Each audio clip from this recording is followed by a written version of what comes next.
Hello, everyone. Welcome to Celsius 233, your go-to place for fiction book summaries. Today, we will enter the world crafted in The Merchant of Venice by William Shakespeare. The Merchant of Venice by William Shakespeare, published in 1598, is a complex play that combines elements of comedy, drama, and social commentary while exploring themes of mercy, justice, and the complexity of human relationships. Set primarily in Venice and Belmont, the play revolves around the merchant Antonio, his friend Bassanio, and the Jewish moneylender Shylock. Plot summary. In the bustling city of Venice, the merchant Antonio is engulfed in inexplicable sadness. His friends, Salarino and Salanio, suggest that his melancholy may be due to worry over his merchant ships, laden with goods and sailing on treacherous seas. But Antonio dismisses this notion, revealing instead a sorrow he cannot name. His friend Bassanio arrives with news of a plan to court the wealthy and beautiful Portia in Belmont. However, Bassanio's pursuit of Portia requires funds that he does not have.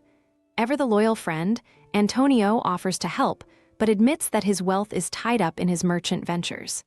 Still, he suggests that Bassanio secure a loan in his name. Bassanio approaches Shylock, a Jewish moneylender, for a loan of 3,000 ducats.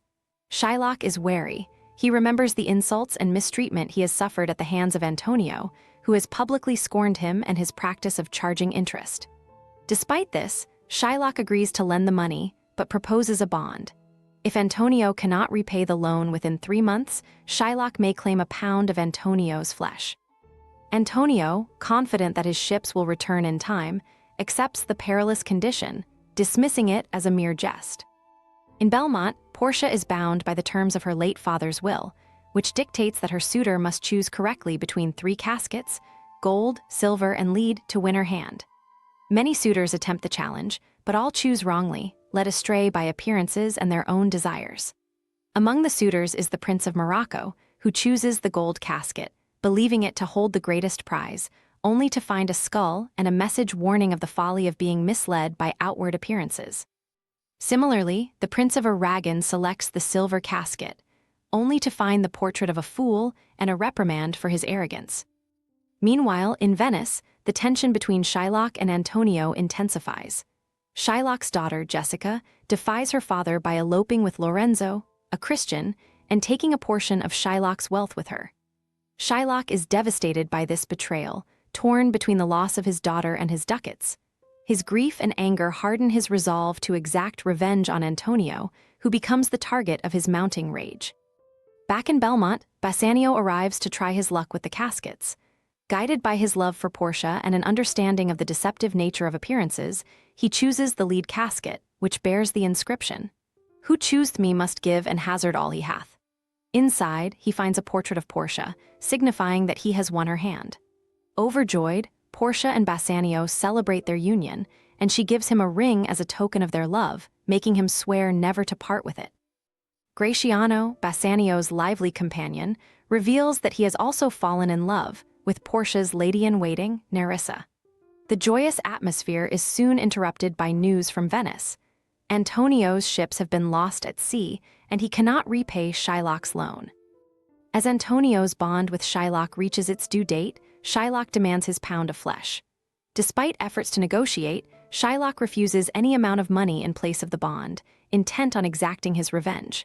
The Duke of Venice presides over the trial, seeking to find a way to save Antonio. However, Shylock stands firm, invoking the law and the bond. Portia, disguised as a young male lawyer named Balthazar, arrives in court with Nerissa, also in disguise.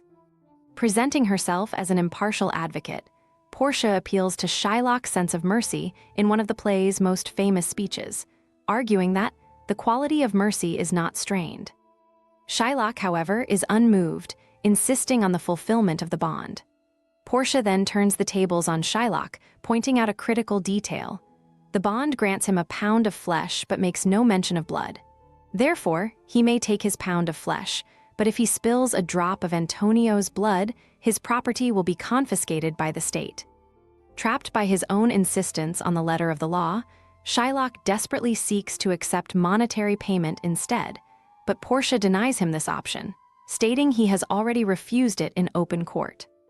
Moreover, she reveals that by seeking the life of a Venetian citizen, Shylock has forfeited his own property, half to the state and half to Antonio. The Duke spares Shylock's life, but demands his conversion to Christianity, a punishment that leaves Shylock devastated. Antonio, showing a measure of mercy, asks that Shylock's wealth be used as an inheritance for Lorenzo and Jessica upon Shylock's death, provided Shylock converts and signs the agreement. Shylock exits, broken in spirit. In Belmont, Bassanio and Gratiano return, unaware that their wives were the disguised lawyer and clerk who saved Antonio.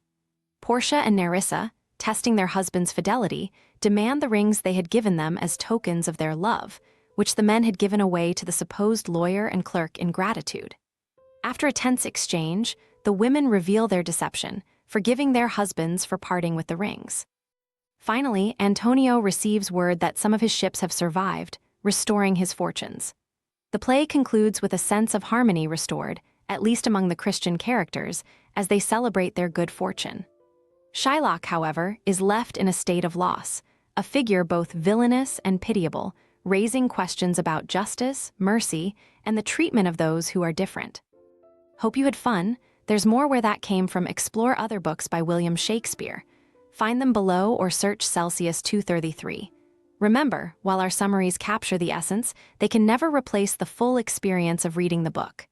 If this summary intrigued you, consider diving into the complete story, buy the book, and immerse yourself in William Shakespeare's original work. Bye-bye, take care, have fun.